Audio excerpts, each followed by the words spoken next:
జగన్ గారు ఉప ముఖ్యమంత్రిగా ఉన్నారు. ఈ 2 ఏళ్ల పనితీరు మీద, ఆయన పనితీరు మీద మీ అభిప్రాయం ఏంటి సార్? అంటే మాటలు చెప్తే జనాలు చూసేవాళ్ళకి కూడా అర్థమైంది. మీరు బాగా చేస్తున్నారు, ఇచ్చారు సింబల్ అర్థమైంది.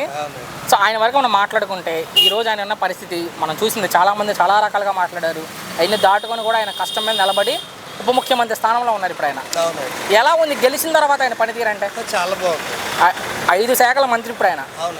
మీరు చెప్పిన రోడ్లు ఆయన కింద వచ్చేది, గ్రామీణాభివృద్ధి, పంచాయతీరాజ్ కావచ్చు. ప్రతి విలేజ్లో కూడా చాలా ఇబ్బందులు పడే చోట్ల కూడా రోడ్లు వేశారు. ప్లస్ మెయిన్ రోడ్లో కూడా అండి, మా ఏరియాలో అంటే పశ్చిమ గోదావరి జిల్లాలో నేను ట్రావెల్స్లో ఆల్రెడీ తిరుగుతున్నాను కాబట్టి అప్పుడుకి ఇప్పటికి చాలా రోడ్ల పరిస్థితి చాలా బాగుంది. ఆయన మాట్లాడుతూ అసలు ఈ రాష్ట్రంలోనే కదా, ఈ దేశంలో ఎక్కడేం జరిగినా నన్ను లాగుతారు ప్రతి విషయంలో అంటున్నారు.